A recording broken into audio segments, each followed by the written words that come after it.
Lesson 30, Section 2. This presentation will be looking at participles some more. We'll be introduced to present participles, the forms for the present participle of aimer, I-am, for regular verbs. We'll also look at future participles, which aren't used very often, and then we'll look at some of the different ways to translate participles. We have already encountered perfect participles like pepaukos, having stopped. Like those participles, present participles are verbal adjectives.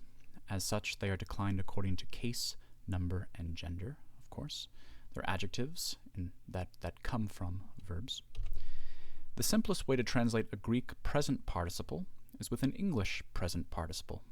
And in English, we form the present participle just by adding ing, basically, to the verb.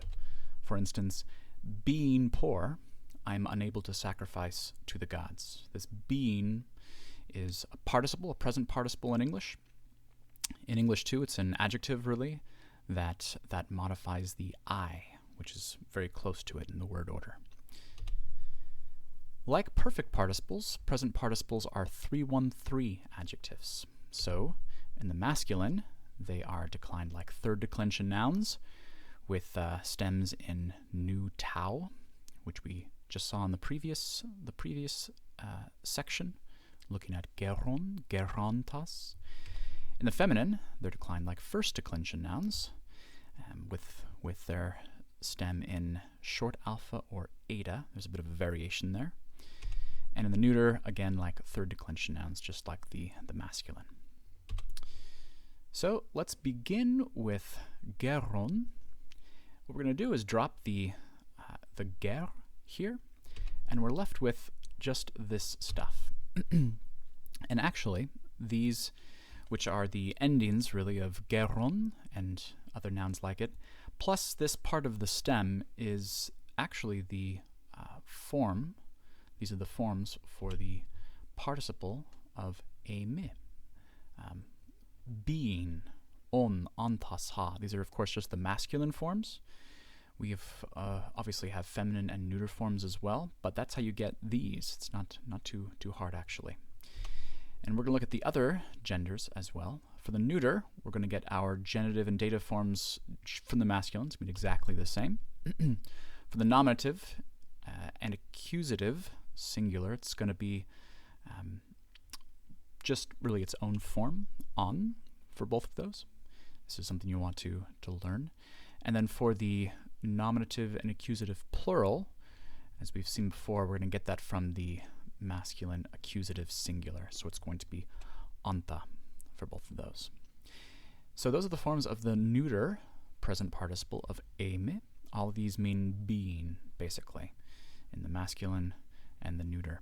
For the feminine, we're going to have, again, first declension endings, but our stem is also going to be a little bit different. It's going to be us. And this is unique to the feminine. This is also just something we have to learn, just as we learned the unique feminine forms for the perfect participle. And we're going to add the endings we would pretty much expect, except that there's a little variation in the singular there between short alpha and eta. But we've seen all of these forms before in some declension or another. And so that's how we get the forms for on, usa, on, being. This verbal adjective, this participle, present participle of aimer in all three declensions. Genders. Now, let's drop those breathing marks and accents and all of that and just go with the endings for a second.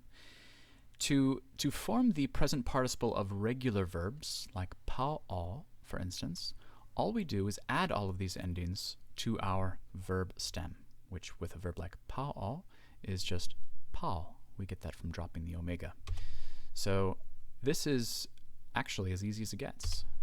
These are the forms for pao-on, pao-usa, pao-on, stopping the present participle of this particular verb in all of these different genders, cases, and numbers.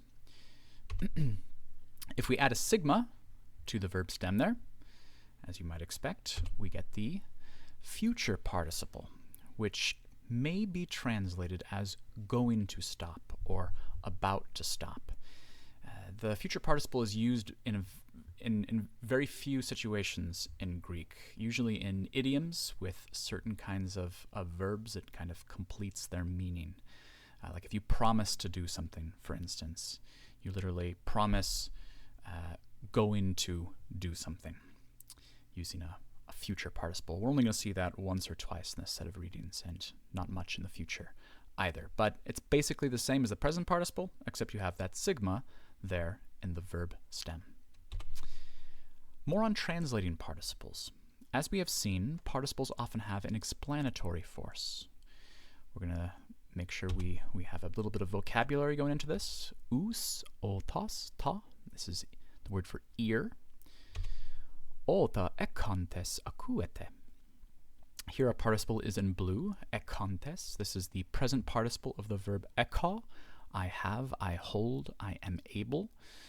And it's nominative masculine plural. The form here is unambiguous. So it's referring to a group of people, and this is in the nominative, so it's describing the subject. And we get more about the subject from the verb, the akuete. You all hear or listen. So ota ekantes akuete. Having ears, you hear. As in, having ears, you are able to hear. Something like that. As an explanation, though, the participle could also be translated as, since you have ears, you hear. Because you have ears, you hear. Really, that having ears, you hear is somewhat ambiguous. That's why we don't usually just stick with the literal translation or the most simple translation of participles.